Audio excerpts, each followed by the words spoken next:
فرمانے والے. یہ مطلب نہیں انہوں نے سجدہ کیا حضرت یوسف، بلکہ لوگوں کے رنگے جو ہے وہ اللہ کے لیے.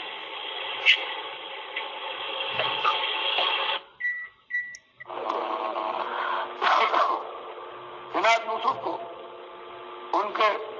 بھائیوں اور والدین نے سجدہ کیا نہیں حضرت. فَقَرُّوا لَهُ سُجَّدًا،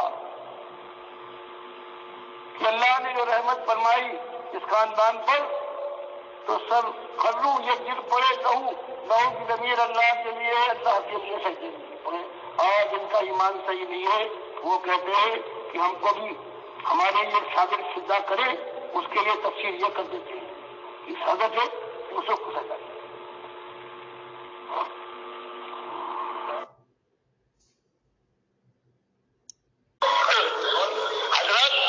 حضرت یہی ہوتا ہے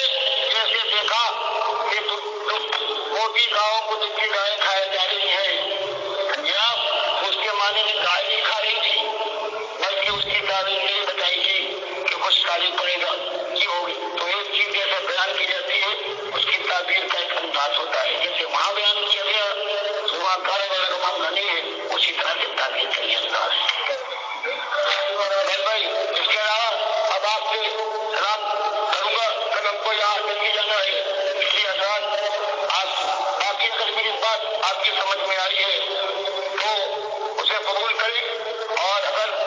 آپ کے دل میں بات نہیں اتری ہے بلکہ وہی بات ہے کہ یہ مردہ جو ہے یہ سنتا ہے اور سنتا ہے، تو آپ کی مرضی میں مجبور نہیں کر سکتا. اقول قولی ھذا واستغفر اللہ لی ولکم سائر. دیکھیے میرے بھائیو، ایک اور دلیل آپ کے سامنے آ گئی ڈاکٹر عثمانی رحمۃ اللہ علیہ کی یہ سجدہ تعظیمی کے حوالے سے، کیونکہ جب اس سے اوپر جو کلپ ریکارڈ ہوا ہے اس کے اندر جب یہ پوری طرح کھول کے بتایا گیا کہ یہ اللہ تعالیٰ کو سجدہ تھا ان مہربانی اور رحمتوں کی وجہ سے، اور یہ یوسف علیہ السلام کو نہیں تھا، جو یوسف علیہ السلام کو سجدہ مانتے ہیں ان کا ایمان صحیح نہیں ہے. تو پھر کسی نے ذرا گفتگو کرنے کی کوشش کی تو ڈاکٹر صاحب نے ایک اور دلیل دی کہ دیکھو وہاں جو دبلی گائیں موٹی گایوں کو کھا رہی ہیں، تو یہ ایک انداز ہوتا ہے تعویل کا. اس کا یہ مطلب نہیں کہ وہاں وہ موٹی گائیں اور وہ تھیں، یہ ایک انداز ہوتا ہے، اس کی تعبیر ہوتی ہے. بالکل اسی طریقے سے وہاں تعظیم کا وہ انداز ہے، وہ جو لی ساجدین ہے کہ سورج چاند ستارے نیچے آئے ہوئے ہیں اور میرے سامنے جھکے ہوئے ہیں، وہ تعظیم کا ایک انداز ہے ڈاکٹر صاحب کہہ رہے ہیں. اور پھر ظاہری بات ہے 6 نمبر آیت کے اندر جو یعقوب علیہ السلام کے الفاظ میں اللہ تعالیٰ نے وہ تعبیر بتا دی اور وہ ساری حرف حرف جو سچی ثابت ہو گئی، تو شکر گزاری کے طور کے اوپر پورا خاندان اللہ کے سامنے سجدے میں گر گیا. یہ ساری بات تھی، لیکن محمد حنیف صاحب کے اور سید احمد کی سمجھ میں بات نہیں آئی ہے، اور انہوں نے جو اللہ کی طرف سجدے کا رخ تھا اس کو زبردستی ڈنڈے کے زور سے یوسف علیہ السلام کی طرف پھیر کے اس جماعت کو مشرک بنا دیا،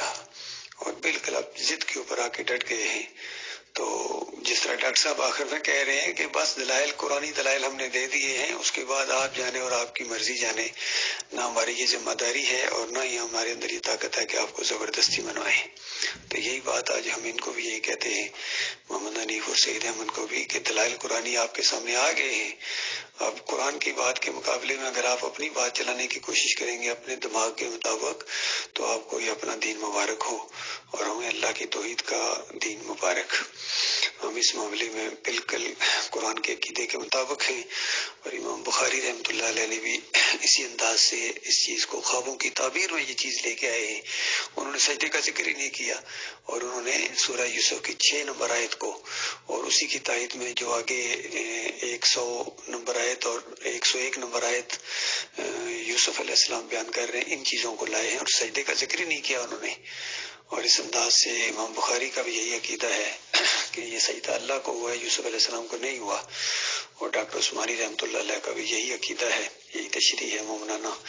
لہذا ہم ڈاکٹر مسعود الدین عثمانی رحمۃ اللہ علیہ کے ہم عقیدہ ہیں، ساتھی ہیں، امام بخاری کے ہم عقیدہ ہیں، اور محمد حنیف کے مشرکانہ عقائد سے ہمارا کوئی تعلق نہیں ہے. بالکل بیزاری کا ہم اعلان کرتے ہیں، سمجھا رہے ہیں ان کو 4-5 سال سے، سمجھ گئے تو ٹھیک ہے، نہیں تو یہ جانے اور ان کا کام جانے، اور ان کے جتنے بھی پیروکار ہیں سارے ہمیشہ کی آگ کے اندر ان کے ساتھ رہیں گے، اللہ یہ کہ توبہ کریں.